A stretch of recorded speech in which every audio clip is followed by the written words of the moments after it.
It is 3:01 p.m. and I will call the meeting for the zoning administrator of the city of San Clemente to order. Today is Thursday, March 21st, 2024. The first item on the agenda is to receive and file the minutes from the March 7th, 2024 zoning administrator meeting. I have reviewed those minutes and do not have any changes, so I will receive and file those.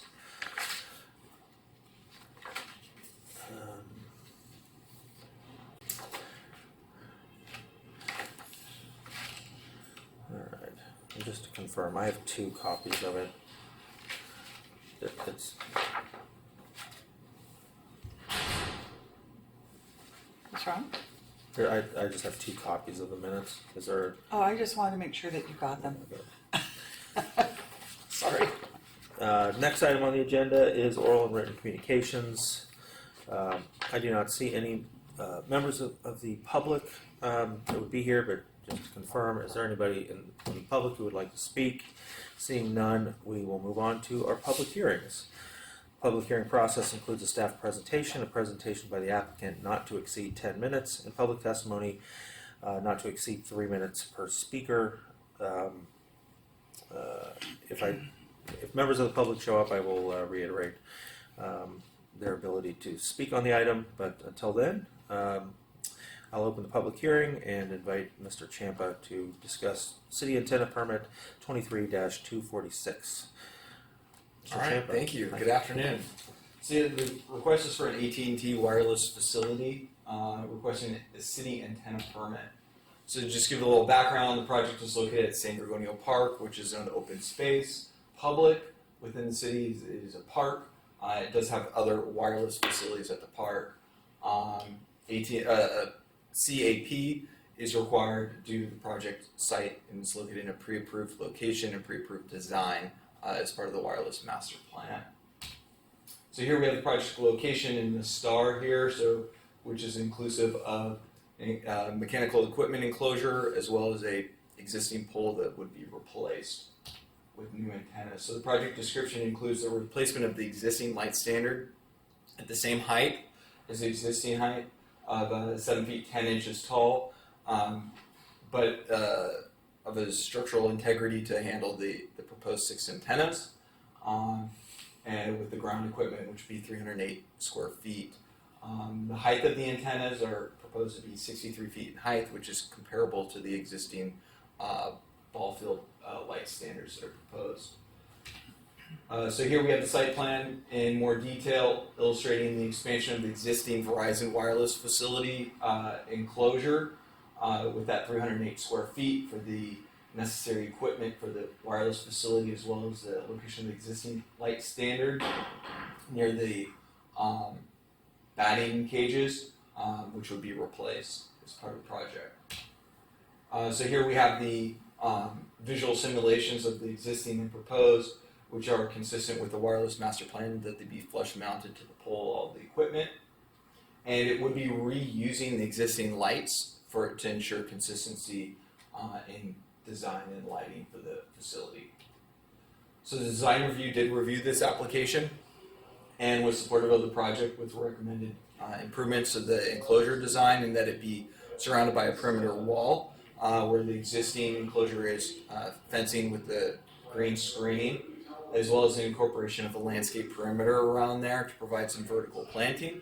So the perimeter wall will be matching the same wall types and designs of the structures that are existing at the park, as well as a trellis cap on the top for security and aesthetic purposes, as well as the landscape planter would be incorporating landscape material that's consistent with the other landscape material in the park for continuity.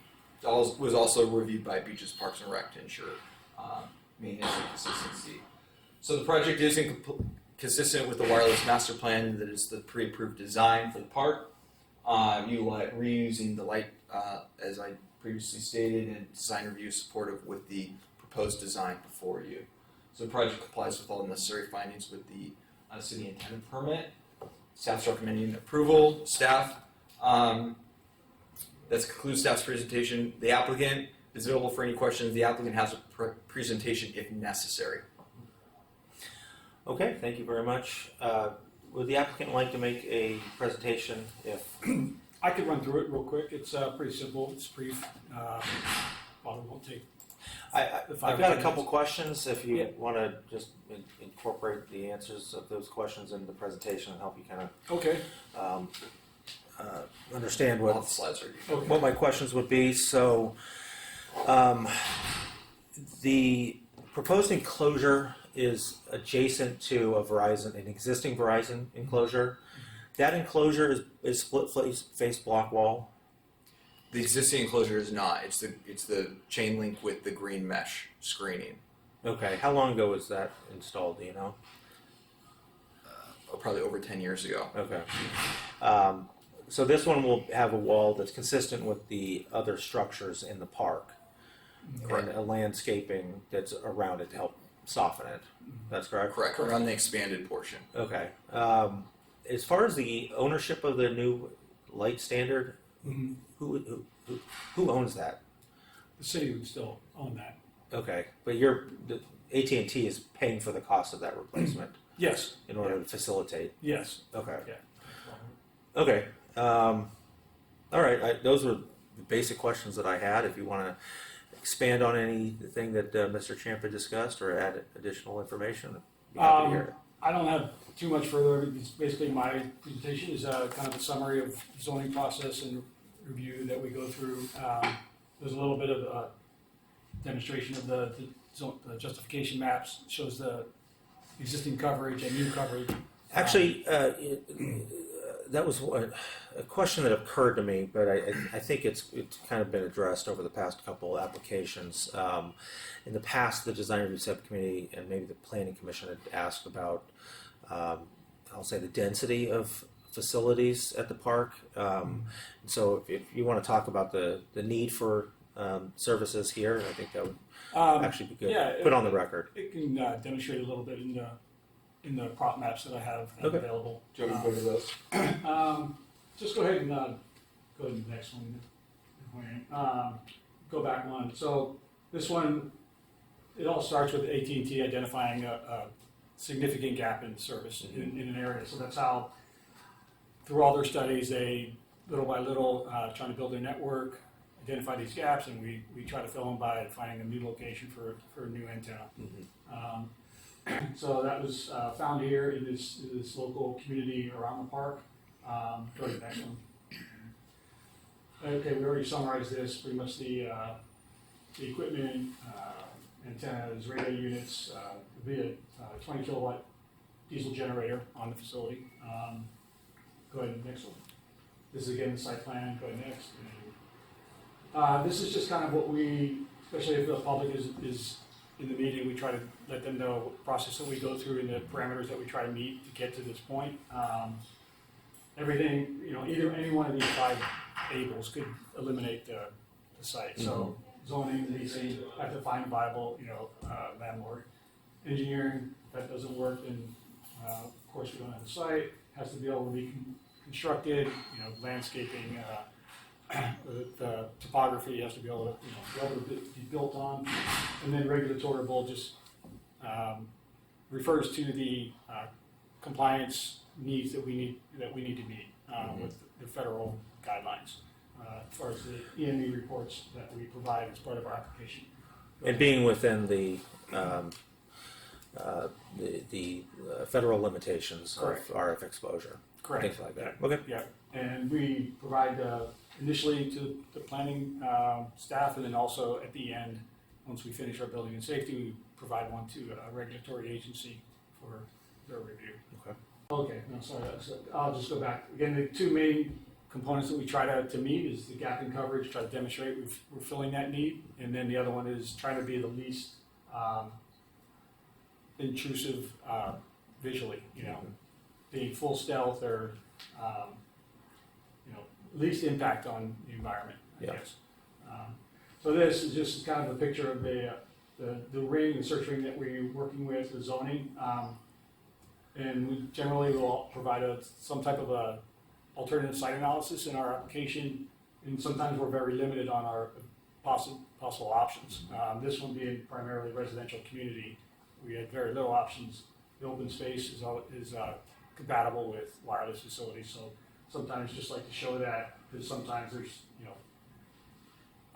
commercial, industrial all mixed together, and, we show them why we're right in the commercial zone, or a park zone, because the rest of the area is residential, so. Okay, this is the propagation maps were provided by the AT&T RF engineers.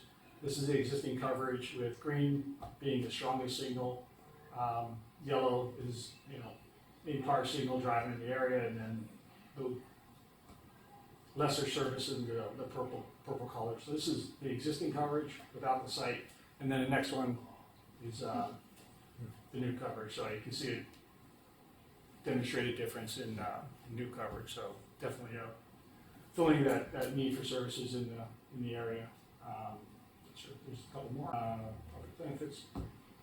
Okay, next one. Again, this is the regulatory requirements that we need to meet once we're actually finished, not just getting our building permits. We have to submit the final report to the regulatory agency, and then the city approvals, which you're more familiar with than I am. So go to the next one then. Excellent. All right, thank you. I appreciate that. Yeah. So. All right. So I asked a few questions. I did review the information that was provided in the report, and it's nice to see that the Design Review Subcommittee's recommendations were incorporated into the project. Just to confirm, this did not go back to the Design Review Subcommittee.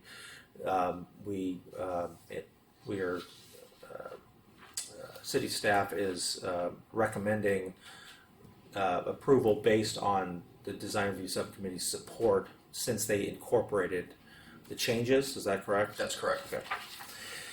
All right. Well, I did visit the site, and it's actually, I think, a better location than some of the other poles in the park. It's more freeway adjacent, and I think it provides a better, probably better coverage for both the freeways, but also the residences on the east side of the freeway. As far as the enclosure, well, it's expanding the footprint of enclosures. There's really not, this isn't, I'll say, a primary usable area of the park. It's it's on the outside of the ball fields, and it's I think it sets a good precedent for what the city wants to see design wise in the future. It's I think to some extent will be hidden by the existing enclosure, so it's not like it's really adding a lot of mass from certain areas of the park, and so with that, I can review based on staff's recommendation that this project can be supported because it does meet the findings. The height will not be taller than the existing standard. The existing lights will still be used, which is good because they're all on the Musco system, which allows for automatic lights being turned on and off, which helps us facilitate nighttime park users. The design and location of the wireless facility will not interfere transmission or reception of other signals in the city. And as I mentioned, it's not anticipated to create adverse visual impacts to the surrounding area. The design, I think the design is a vast improvement from what the city has required in the past. So with that, just one follow-up question. Since the report was published, have we received any public comments on this? No. Okay. All right, well, with that, then I will close the public hearing, and I will determine the project to be categorically exempt from the requirements of CEQA pursuant to CEQA Guidelines Section 15303, and adopt Resolution ZA 24-006, approving City Antenna Use Permit 23-246 AT&T Wireless Facility subject to the attached conditions of approval. Congratulations, sir. Yeah. Thank you. All right, and with that, go on to new business. I see none. Old business is also none, so we will adjourn this meeting to the next regular meeting of the zoning administrator to be held at 3 p.m. on Thursday, April 4th, 2024 at the Community Development Department, first floor community room, here at 910 Calle Negocios, San Clemente, California.